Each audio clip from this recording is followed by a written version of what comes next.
लगभग 66 मिलियन साल पहले 10 से 15 किलोमीटर बड़ा एक एस्टेरॉइड पृथ्वी से टकराता है, जो डायनासोर की पूरी दुनिया को पलट कर रख देता है। इस टकराव के बाद जो एनर्जी रिलीज होती है वो बिलियंस ऑफ एटॉमिक बम्स के बराबर होती है। स्वागत है दोस्तों आप सबका आज के इस हिस्टोरिकल वीडियो में। आज से करीब 66 मिलियन साल पहले हमारी इस धरती पर ना तो कोई शहर थे और ना ही कोई राजा और रानी। उस वक्त इस धरती के असली महाराजा थे डायनासोर्स, जिन्होंने लगभग 165 मिलियन सालों तक अपनी ताकत से इस धरती पर राज किया। लेकिन फिर एक दिन आसमान से एक आग का गोला एक विशाल एस्टेरॉइड पृथ्वी की तरफ बढ़ता है। उसका टकराव इतना भयंकर होता है कि वो पृथ्वी का पूरा मैदान ही पलट कर रख देता है। पहाड़ गिर जाते हैं, सारे जंगल जलकर राख हो जाते हैं और पृथ्वी का हर कोना आग में लिपट जाता है। ये वही वक्त है जब डायनासोर का युग अपनी अंतिम घड़ियों में चल रहा था। आज उनके बचे हुए बोन्स जो जमीन के नीचे कहीं दफन मिलते हैं, जो हमसे कहना चाहते हैं अपनी कहानी, आखिर हमारा अंत कैसे हुआ। चलिए इस रहस्य को मिलकर सुलझाते हैं आज के इस वीडियो में। When they disappeared during the fifth mass extinction, the non-avian dinosaurs emerging from this barren terrain, a dinosaur graveyard. Besides Sue, we've collected another 9 other skeletons of T-Rex. Pete already believes that Nanotyrannus is a valid species, but many scientists dismiss nanos as being juvenile T-Rexes. It's widely accepted that this domination came to an end when the asteroid struck, but there's a mystery. Dinosaurs की history को समझने से पहले हमें अर्थ की history को समझना बहुत जरूरी है। आप सोचो, अर्थ की हिस्ट्री एक बहुत बड़ी किताब है। इस किताब के हर चैप्टर में लिखा हुआ है कि अर्थ पर अलग अलग टाइम पीरियड में क्या क्या हो रहा था। साइंटिस्ट ने अर्थ की हिस्ट्री को बड़े बड़े चैप्टर में डिवाइड किया है, जिसे हम एरास और पीरियड्स कहते हैं। यह हमें समझने में मदद करते हैं कि बहुत सालों पहले जमीन पर क्या चल रहा था, जैसे कौन से एनिमल्स रहते थे, क्लाइमेट कैसा था और दूसरी इम्पोर्टेंट चीजें। इस किताब का एक फेमस चैप्टर मेसोजोइक एरा कहलाता है। इसको हम डायनासोर्स का एरा भी कहते हैं, क्योंकि इस टाइम पर डायनासोर अर्थ पर राज कर रहे थे। मेसोजोइक एरा बहुत लंबा चलता है, लगभग 186 मिलियन ईयर तक। मेसोजोइक एरा को 3 छोटे छोटे पीरियड्स में डिवाइड किया गया है। पहला ट्रायसिक पीरियड, दूसरा जुरासिक पीरियड, तीसरा क्रिटेशियस पीरियड। सबसे पहले आता है ट्रायसिक पीरियड। ये लगभग 252 से 201 मिलियन ईयर्स पहले तक चलता है। ये वो टाइम था जब पहली बार डायनासोर अपेयर होते हैं, लेकिन वो अभी तक बड़े बड़े क्रिएचर्स नहीं बने थे जिन्हें हम मूवीज में देखते हैं। इसके बाद आता है जुरासिक पीरियड, जो लगभग 201 से 145 मिलियन ईयर्स पहले तक चलता है। इस टाइम तक डायनासोर बहुत बड़े हो चुके थे।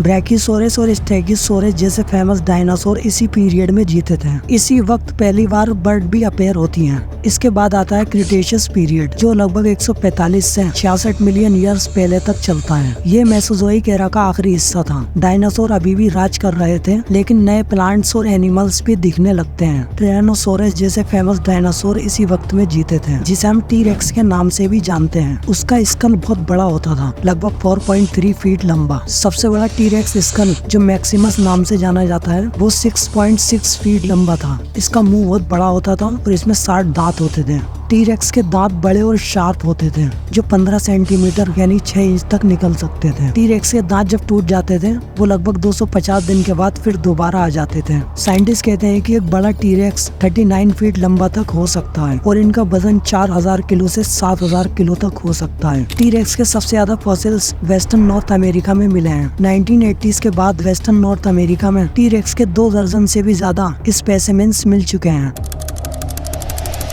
कुछ लगभग कंप्लीट है और कुछ प्राइवेट कलेक्शन में है। इसमें से 2 सबसे अच्छे स्पेसिमेंस जो लगभग कंप्लीट अडल्ट स्केलेटन्स हैं, जिनको 1990 में डिस्कवर किया गया था। इसमें से एक 85% कंप्लीट है, जो museum of the Rockies Bozeman Montana में डिस्प्ले पर है, और दूसरा 90% कंप्लीट है, जो फील्ड म्यूजियम शिकागो में डिस्प्ले पर है। टी-रेक्स के अलावा ट्राइसेराटॉप्स, ये एक बड़ा और 4 पैरों पर चलने वाला प्लांट ईटिंग डायनासोर था, जिसके पास एक बड़ी बोन का फ्रिल उसके स्कल के पीछे होता था। ये एक शील्ड जैसा पार्ट होता था, जो ट्राइसेराटॉप्स को दूसरे डायनासोर के अटैक से बचाता था। और इसके पास 3 प्रोमिनेंट हॉर्न्स होते थे, और इसके फॉसिल्स क्रिटेशियस पीरियड के आखिरी 3 मिलियन साल पुराने हैं। यानी 145.5 मिलियन साल से 65.5 मिलियन साल पहले के हैं, जो ऐसे नॉन एवियन डायनासोर्स में से एक आखिरी डायनासोर बनाते हैं। पैलियोंटोलॉजिस्ट कहते हैं कि ट्राइसेराटॉप्स की बॉडी लेंथ 30 फीट थी। सबसे बड़े अडल्ट्स का वेट लगभग 12,000 पाउंड से 16,000 पाउंड तक हो सकता है। इसका पहला स्पेसिमेन 1887 में वेस्टर्न नॉर्थ अमेरिका में डिस्कवर किया गया था, लेकिन उस वक्त इसे एक जाइगेंटिक एक्सटिंक्ट बाइसन समझा गया था। लेकिन बाद में और डिस्कवरी के बाद पता चला कि ये एक्चुअली में एक हॉर्न डायनासोर है। ट्राइसेराटॉप्स को ऑफिशियली नाम और डिस्क्राइब एक अमेरिकन पैलियोंटोलॉजिस्ट ओसी मार्श ने 1889 में किया था। इसके अलावा हमारी लिस्ट में तीसरा और बड़ा डायनासोर है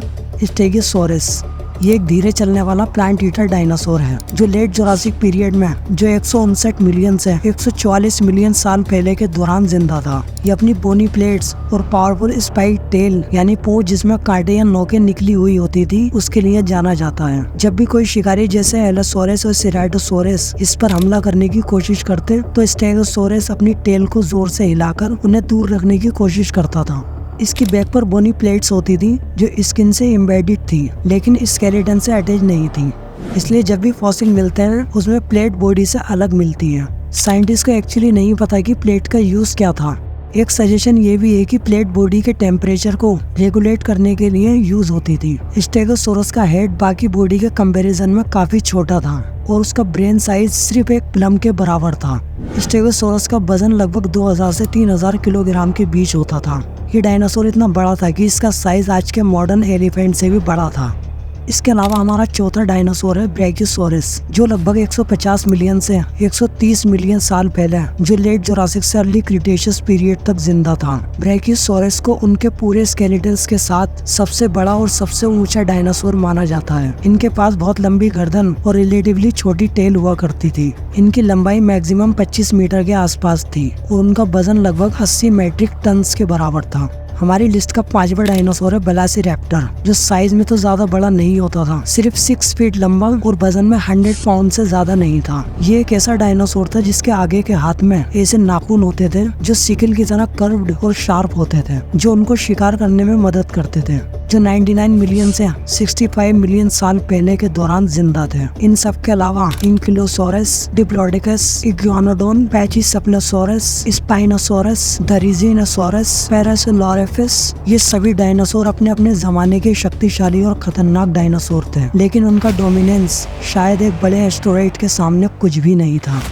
लगभग 66 मिलियन साल पहले 10 से 15 किलोमीटर बड़ा एक एस्टेरॉयड पृथ्वी से टकराता है,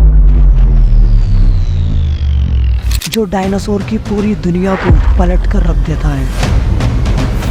इस टकराव के बाद जो एनर्जी रिलीज होती है वो बिलियंस ऑफ एटॉमिक बम्स के बराबर होती है, जिसमें लगभग 75% पेड़ पौधे और जानवर प्रजातियां खत्म हो जाती है। ये घटना सभी नॉन एवियन डायनासोर्स को खत्म कर देती है, जो ज्यादा भारी 4 पैरों वाले जानवर थे जिनका वजन 25 किलोग्राम से ज्यादा था, इस इवेंट में खत्म हो जाते हैं। कुछ पानी में रहने वाली प्रजातियां जैसे कि टर्टल्स और क्रोकोडाइल्स बच पाते हैं। इस इवेंट को KPGA एक्सटिंक्शन के नाम से जाना जाता है। ये दुनिया की हिस्ट्री में सबसे बड़े मास एक्सटिंक्शन में से एक माना जाता है। एस्टेरॉयड के इम्पैक्ट ने दुनिया भर में जोरदार शॉक वेव्स पैदा की, जिससे पृथ्वी पर बड़े बड़े अर्थक्वेक्स और विल्ड फायर्स होने लगते हैं। हवा में भारी मात्रा में डस्ट और अश फैल जाता है, जो सूरज की रोशनी को पूरी तरह से ब्लॉक कर देता है। जो सल्फेट रिच रॉक्स वेपराइज होते हैं, उससे आसमान में सल्फ्यूरिक एसिड के क्लाउड बन जाते हैं, और ये क्लाउड कई सालों तक पृथ्वी पर एसिड की बारिश करते हैं, जिसमें बचे कुछ पेड़ पौधे और जानवर भी सर्वाइव नहीं कर पाते हैं। कुछ लोगों का मानना है कि एस्टेरॉयड के अलावा कुछ और फैक्टर जो एक्सटिंक्शन की वजह हो सकते हैं।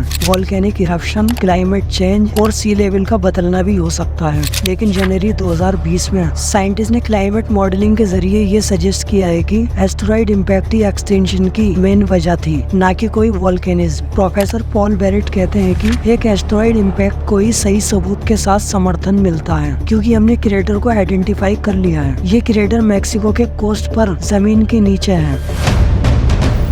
और ये एग्जैक्ट सेम एज का है जो नॉन बर्ड डायनासोर के एक्सटेंशन का है, जो दुनिया भर के रॉक रिकॉर्ड में ट्रैक किया जा सकता है। जहाँ पर ये एस्टेरॉइड टकराया था जो चिक्युलाप क्रेटर के नाम से जानी जाती है। एस्टेरॉइड का साइज 10 से 15 किलोमीटर के बीच था, लेकिन कोलिजन की वेलोसिटी की वजह से एक बहुत बड़ा क्रिएटर बना। एस्टेरॉइड कोलिजन की वेलोसिटी को समझने के लिए सोचो, एक एस्टेरॉइड जो स्पेस में ट्रेवल कर रहा था उसकी स्पीड काफी ज्यादा थी। टिपिकली एस्टेरॉइड की कोलिजन की वेलोसिटी 12 से 20 किलोमीटर पर सेकंड होती है। ये स्पीड इतनी ज्यादा होती है कि टकराव के वक्त बहुत ज्यादा एनर्जी रिलीज होती है। अगर एस्टेरॉइड का साइज 10 से 15 किलोमीटर होता है तो उसकी वजह से एक बड़ा क्रिएटर बनता है जिसका साइज 100 किलोमीटर से भी ज्यादा हो सकता है, और वो मास एक्सटेंशन जैसे इवेंट की भी वजह बन सकता है। मेक्सिको के युकातान पेनिनसुला पर जो क्रिएटर मिला है उसका डायमीटर 150 किलोमीटर था। ये अर्थ का दूसरा सबसे बड़ा क्रिएटर है। इसके अलावा साइंटिस्ट को इरिडियम के टुकड़े भी मिले हैं। इरिडियम एक रेयर मेटल है जो अर्थ पर बहुत कम पाया जाता है। ये ज्यादातर ऐसी जगहों से ही एसोसिएट होता है क्योंकि ये एलिमेंट मेटेरॉइड्स में ज्यादा होते हैं। जब एस्टेरॉइड ने पृथ्वी से टकराव किया, उस इम्पैक्ट ने इरिडियम को एटमॉस्फेयर में फैला दिया जो दुनिया भर में सेडिमेंट्री लेयर्स में डिपॉजिट हो गया। ये इरिडियम लेयर ही सबसे बड़ी साइंटिफिक क्लू बनती है जिससे साइंटिस्ट ने इस मास एक्सटेंशन इवेंट के सोर्स को आइडेंटिफाई करने में मदद मिलती है। ये लेयर इतने बड़े पैमाने पर मिलती है कि इसने एस्टेरॉइड इम्पैक्ट थ्योरी को बहुत स्ट्रॉन्ग एविडेंस के रूप में एस्टेब्लिश कर दिया।